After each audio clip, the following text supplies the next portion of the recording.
அஞ்சிலே ஒன்று பெற்றான் அஞ்சிலே ஒன்றைத் தாவி அஞ்சிலே ஒன்றாக ஆரியர்க்காக ஏகி அஞ்சிலே ஒன்று பெற்ற அணங்கை கண்ட அயலார் ஊரில் அஞ்சிலே ஒன்றை வைத்தான் அவன் நம்மை அழைத்து காப்பான்.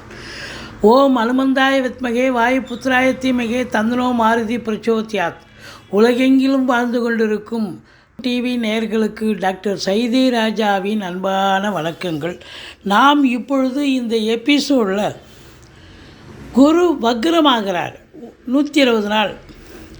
இந்த குரு வக்ரமாவதால் 12 ராசிகளுக்கும் எப்பேற்பட்ட பலனை வழங்கப் போகிறது என்பதை ஒவ்வொரு ராசியாக பார்க்கலாம் வாங்க. குணமிகு வியாழ குரு பகவானே மனமுடன் வாழ மகிழுடன் அருள்வாய். பிரகஸ்பதி வியாழ பரதகுரு நேசா கிரக தோஷமின்றி கடாட்சித்தில் அருள்வாய். குரு வக்ர பயிற்சி. இந்த குரோதி ஆண்டில் குரு வக்ரம் பெறுகிறார். ரிஷபத்தில் வக்ரம் பெறுகிறார். ஆனால் பின்னோக்கி செல்கிறாரா என்று சொன்னால் பின்னோக்கி செல்லவில்லை. அதே வீட்டில் இருந்து வக்ரம் பெறுகிறார். அப்போது ஒரு கிரகம் வக்ரம் பெறுகிறது என்று சொன்னால் நேர்கதியில் செல்லும்பொழுது அதனுடைய பலன் நன்றாக இருக்கும், சுப பலனை தருவார். வக்ரகதியில் போகும்பொழுது அந்த பலன் நேரடியாக, அதாவது எதிர்ப்பாக அமையும் அப்படின்னு சொல்லலாம். இந்த குரு பொறுத்தவரையிலே இல்லைன்னு சொன்னாலே, குரு இருக்கிறதுலையே மிக மிக சுபத்தன்மை வாய்ந்த ஒரு கிரகம்.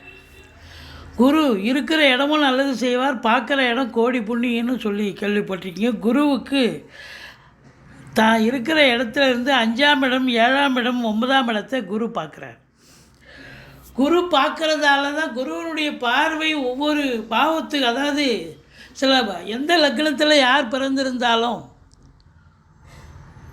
குருவனுடைய பார்வை இருக்குது பாருங்கள். ஏதாவது ஒரு 3 பாவத்தை பார்க்கும். அதனால் அப்படி இருக்கும் பட்சத்தில் ஓரளவுக்கு நன்மைகள் நடைபெறும் அப்படின்னு சொல்லலாம். குருவுக்கு தேவகுரு அப்படின்னு பேர். குருவுக்கு பல பெயர்கள் இருக்கிறது. அந்தணன், பொன்னன், வியாழன், பிரகஸ்பதி அப்படின்னு சொல்லுவாங்க. என்னன்னா ஒருவருடைய ஜாதகத்தில், பிறப்பு ஜாதகத்தில் குரு தனித்து இருக்கக்கூடாது. அந்தணன் தனித்திருக்கையில் அவதிகள் மெத்த உண்டு. யார் கூடயாவது இன்னொரு கிரகத்தோடு சேர்ந்து இருந்தார்னு சொன்னால் குரு ரொம்ப, இன்னொரு சுப கிரகத்தோடு சேர்ந்து இருந்தார்னு சொன்னால் ரொம்ப பிரமாதமாக ஒர்க் அவுட் ஆகும். இந்த குரு பார்வை கோடி நன்மைன்னு சொன்னோம் இல்லையா. இப்போது யாரோ ஒருத்தருக்கு ஒரு லக்னம் போயிட்டுருக்கோம். அந்த லக்னத்துக்கு ஒரு தசாபுத்தி போகும் ஒருத்தருக்கு.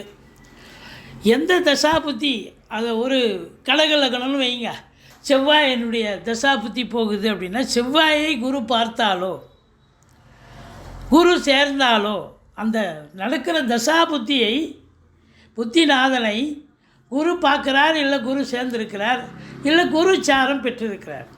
இப்படி இருந்ததுன்னு சொன்னாலே அந்த தசா புத்தி ரொம்ப நல்லா இருக்குங்க, ரொம்ப அமக்கலமாக இருக்கும்.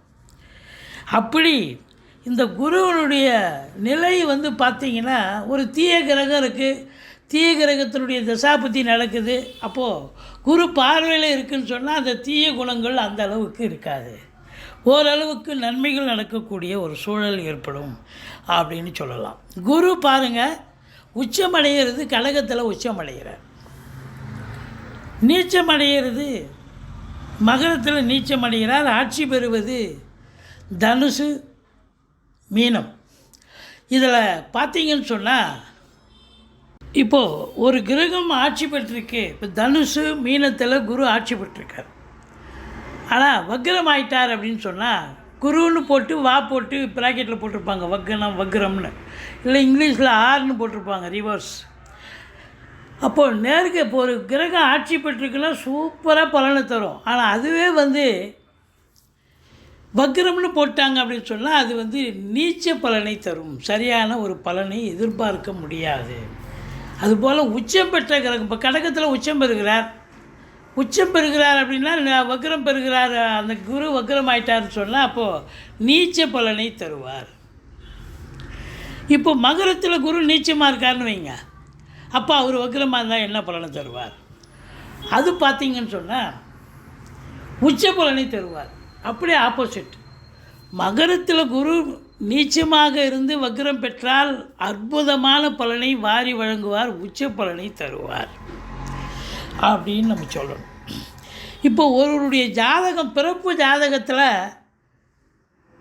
குரு போட்டிருக்காங்க, குரு போட்டு வக்ரம்னு போட்டிருக்காங்கன்னு வைங்களேன், இல்லை ரிவர்ஸ்னு போட்டிருக்காங்க பிறப்பு ஜாதகத்தில் அப்படின்னா, யாருடைய ஜாதகத்தில் குரு வக்ரமாக இருக்கிறதோ அவங்களுக்கெல்லாம் இப்போ குரு வக்ரமாக இருக்கிறதால நல்ல பலனையே வாரி வழங்குவார். ஏன்னா இப்போ குரு வக்ரமாக இருக்கார்ல, இந்த குரு எவ்வளோ நாளைக்கு வக்ரமாக இருக்கார் அப்படின்னா, இந்த மங்களகரமான குரோதி ஆண்டு குரு வக்ர பேச்சு நடக்கிறதுங்க. அதாவது புரட்டாசி மாதம் 29ஆம் தேதி குரு வக்ரமாகிறார், செவ்வாய்க்கிழமை 15/10/2024.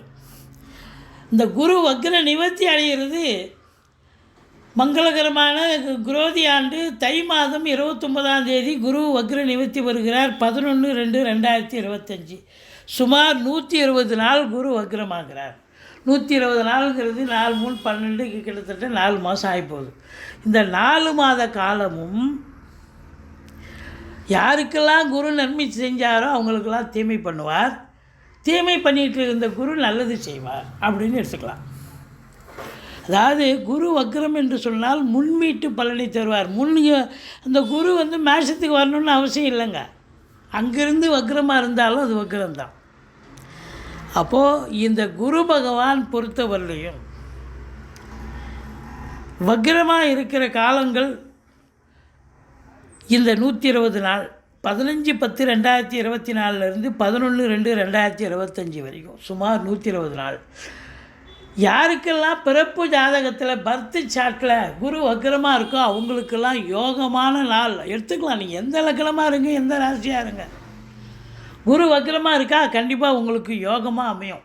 இந்த 120 நாளில் எதெல்லாம் நடக்காதுன்னு நினைக்கிறீங்களோ அதெல்லாம் நடக்கும், நடந்து முடிந்து விடும், சக்ஸஸாக நடக்கும் அப்படின்னு எடுத்துக்கலாம். இப்போது இந்த குரு பகவானுடைய வக்ர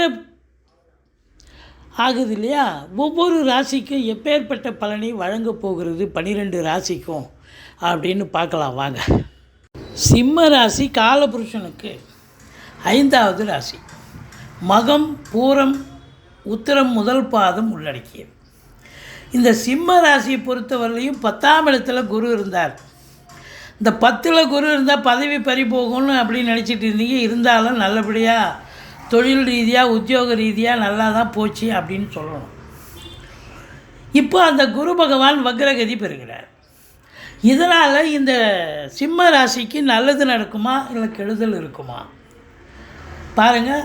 5ஆம் இடத்து அதிபதி 10ல் போய் வக்ரம் அடைஞ்சிருக்கார். அப்போ பூர்வீகத்தில் ஏதாவது ஒரு பிரச்சனை வரும்.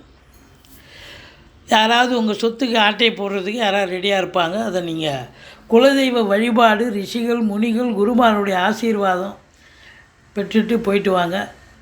பூர்வீகத்தில் இருந்து வந்த பிரச்சனை அகன்று சகஜ நிலைக்கு மாறி சந்தோஷ நிலைக்கு மாறும். அடுத்தது பார்த்தீங்கன்னு சொன்னால் உங்கள் பிள்ளைகளுடைய கல்வி, உயர்கல்வி அப்படின்னு பார்க்கும்பொழுது படிக்கிற இடத்துல அந்த பிள்ளைகளுக்கு இடர்பாடுகள் வரலாம். மற்ற மாணாக்கர்கள் மூலமாகவோ அல்லது இன்ஸ்டியூஷன் மூலமாகவோ, அல்லது உங்களுக்கும் அவங்க பையனுக்கு பிள்ளைகளுக்கும் கருத்து வேறுபாடும் வரும். 5ஆம் இடம் இல்லையா, அந்த கருத்து வேறுபாடு வரும். அதாவது நல்ல சந்தோஷமாக இருந்தீங்க அந்த குரு வக்ரம் பெறாத நேராக நேர்கதியில் செல்லும் வரை. இப்போ வக்ரம் ஆனதுக்கப்புறம் இந்த 120 நாளும் பார்த்திங்கன்னா சந்தோஷம் என்பது இருக்காது.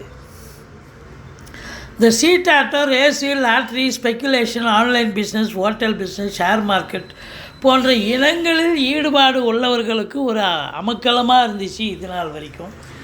இனி நீங்கள்லாம் ரொம்ப எச்சரிக்கையாக தான் இருக்கணும். மற்றபடி உங்களுக்கு ஏதோ ஒரு நிலை பிரச்சனை இருக்கும், சந்தோஷ குறைவுக்கான ஒரு நிலை இருக்கும். அடுத்தது 8ஆம் இடத்து அதிபதி 10ல் வக்ரமாக இருக்கார். நீங்கள் அடுத்தவங்களுக்கு பஞ்சாயத்து பண்ணுறேன், நல்லது பண்ணுறேன் அப்படின்னு போயிட்டு நீங்கள் எதுவும் நீங்கள் செய்யக்கூடாது. கடைசியில் உங்கள் பணமும் செலவு, நேரம் விரயம், கெட்ட பேர் அவப்பெயர் வரும். எச்சரிக்கையாக இருக்கணும். ரொம்ப ரொம்ப எச்சரிக்கை தேவை. அடுத்தவங்க விஷயத்தில் மூக்க நுழைக்காதீங்க. அடுத்தவங்களுக்காக நமக்கே நேரம் சரியில்லை, அதனால் அடுத்தவங்க விவகாரத்துக்கு நான் தலையிட வரலப்பா, என்னை விட்டுருங்க அப்படின்னு சொல்லுங்கள். மற்றபடி பார்த்தீங்கன்னாக்கா, ஒரு சிலருடைய தாயார் வீட்டில் வயசானவங்க இருந்தால் அவங்களுக்கு தாக ஆரோக்கிய குறைவு ஏற்படும். என் தாயாருக்கே உடல்நல குறைவு ஏற்படும். ஆரம்ப கல்வி பயிலும் பிள்ளைகள் ரொம்ப இன்ட்ரெஸ்ட்டு காட்ட மாட்டாங்க. அவங்கள நம்ம ரொம்ப திணிக்க வேண்டிய சூழ்நிலை இருக்குது. நல்லா படின்னு சொல்ல வேண்டிய கட்டாயத்தில் இருக்கும். உங்கள் சொல்லுக்கும் செயலுக்கும் மதிப்பு மரியாதை கிடைக்குமா என்று பார்த்தால், ஒரு சிலர் உதாசீனப்படுத்துவார்கள், ஏளனப்படுத்துவார்கள். எச்சரிக்கையாக இருக்கணும். மற்றபடி பண வரவு என்பது வர்ற மாதிரி இருக்கும், ஆனால் எப்போ வரும்னு சொல்ல முடியாது.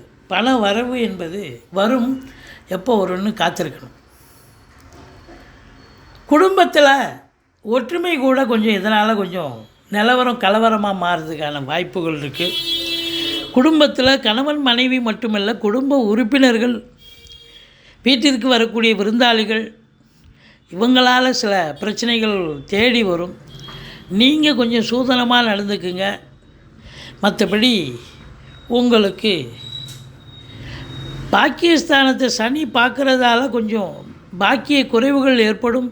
அதே நேரத்தில் அஸ்வெல்லஸ் ராசியை சனி பார்க்குறதால டென்ஷன், பரபரப்பு, மந்திச்சு விட்ட மாதிரி ஒரு சூழல் இருக்கும். அதனால் சிம்ம ராசியில் பிறந்த அன்பர்கள் இந்த 120 நாளும் குரு வக்ரம் பெறும் காலம். உங்களுடைய ஜனனகால ஜாதகத்தில் குரு வக்ரமாக இருக்குது அப்படின்னு சொன்னால், உங்கள் பிறப்பு ஜாதகத்தில் நீங்கள் ஜெயிச்சிட்டீங்க, கண்டிப்பாக ஜெயிப்பீங்க. யார் உங்கள் ஜாதகத்தில் அந்த குரு வக்ரம்னு இருக்கா பாருங்கள், வா போட்டு ப்ராக்கெட் போட்டிருப்பாங்க, இல்லை ரிவர்ஸ் ஆர்னு போட்டு ப்ராக்கெட் போட்டிருப்பாங்க.